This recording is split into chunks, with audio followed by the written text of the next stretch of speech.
इस वीडियो में हम रेजिस्टेंस के ऊपर एक इम्पोर्टेंट प्रॉब्लम को सॉल्व करेंगे। क्वेश्चन में कहते हैं कि एक वायर है of resistance 12 ohm is bent into an equilateral triangle. उससे हम एक इक्विलैटरल ट्रायंगल बनाते हैं। तो उसके बाद resistance of each side will be, तो हर एक साइड की रेजिस्टेंस कितनी होगी, और फिर हमें कुछ ऑप्शंस गिवन है। इसी प्रॉब्लम का एक और वर्जन है जो इससे थोड़ा कॉम्प्लेक्स है, उसको भी रीड करते हैं, फिर उसके बाद सॉल्यूशन की तरफ जाते हैं। इसमें कहते हैं वही problem, a wire of resistance 12 ohm is bent into an equilateral triangle. वही प्रॉब्लम है, लेकिन यहाँ पर क्या पूछते हैं, the equivalent resistance between any two corners will be. अब यहाँ पर हमें इक्विवेलेंट रेजिस्टेंस पूछते हैं बिटवीन टू कॉर्नर्स। पहले वाले प्रॉब्लम में हमसे पूछा गया था रेजिस्टेंस ऑफ ईच साइड। इसको थोड़ा सा ड्रा करता हूँ ताकि समझ में आसानी से आ जाए।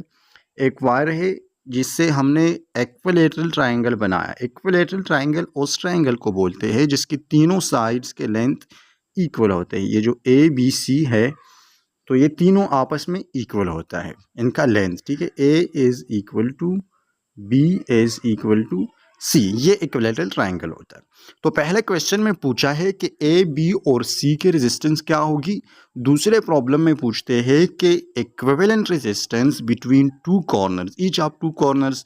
ये भी एक कॉर्नर है, ये एक कॉर्नर है और ये एक कॉर्नर है, तो इन्हीं टू के बिटवीन इक्विवेलेंट रेजिस्टेंस कितना होगा।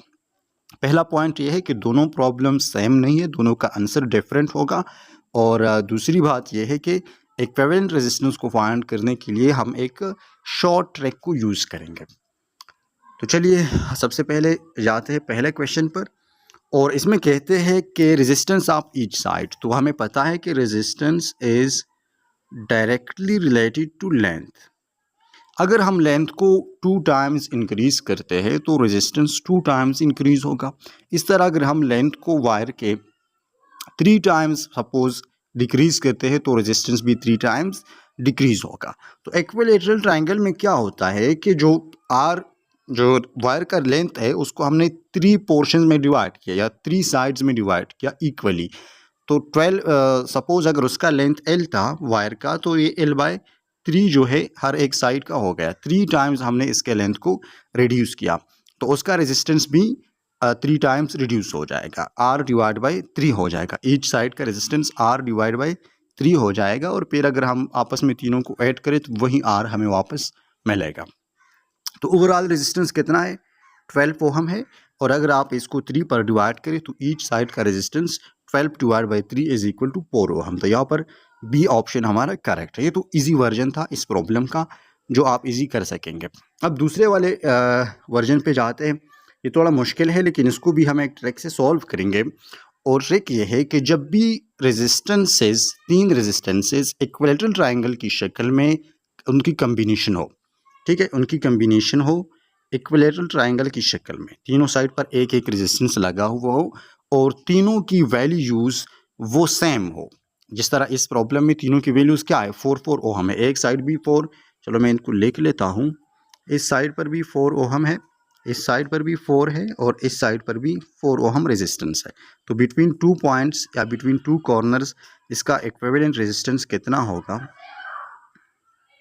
तो जब भी इस तरह का प्रॉब्लम आपको मिले इक्विलैटरल ट्रायंगल के 3 साइड्स और तीनों साइड पर इक्वल रेजिस्टेंस, तो बिटवीन 2 कॉर्नर्स आप इसको एक शॉर्टकट से सॉल्व कर सकते हैं। और वो शॉर्टकट ये है कि 2/3 मल्टीप्लाई बाय आर। आर क्या है, आर किसी भी एक साइड का रेजिस्टेंस है जो कि तीनों इक्वल है। तो आर की जगह पर हम 4 को पुट करेंगे, तो 4 multiply by 2 is equal to 8। 8/3 इसका आंसर हो जाएगा। और जब आप 8 को 3 पर डिवाइड करेंगे तो आंसर विल बी 2.7 ओहम। तो इस क्वेश्चन का आंसर हो जाएगा 2.7 ओहम। अब सपोज आपको ट्रिक याद नहीं है, आप इस तो फिर भी आप इसको सॉल्व कर सकते हैं बहुत इजीली। और वो कैसे करेंगे उसको भी सीखते हैं अगर आपको ट्रिक याद नहीं है।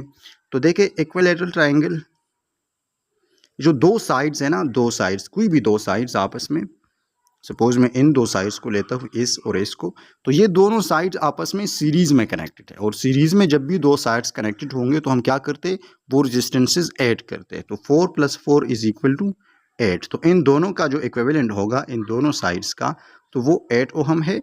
और यहाँ पर 4 है। अब ये 8 और 4 आपस में पैरेलल में है, तो पैरेलल में हम इक्विवेलेंट को किस तरह फाइंड करते हैं? 1 over R equivalent is equal to 1/8 plus 1/4, 1/8 plus 1/4, और आप इसको सॉल्व करें थ्रू एलसीएम तो you will get the answer 3/8। ठीक है, आपको आंसर मिल जाएगा 3/8, लेकिन ये 1/r है, तो अब आपने इसका इन्वर्स निकालना है इक्विवेलेंट के लिए।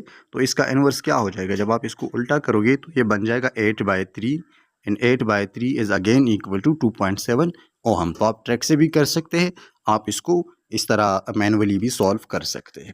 ये दो प्रॉब्लम्स है, आई होप आप लोगों को समझ आई होगी। इंशाल्लाह इस सीरीज़ में हम आगे भी इंपॉर्टेंट प्रॉब्लम्स को सॉल्व करते रहेंगे।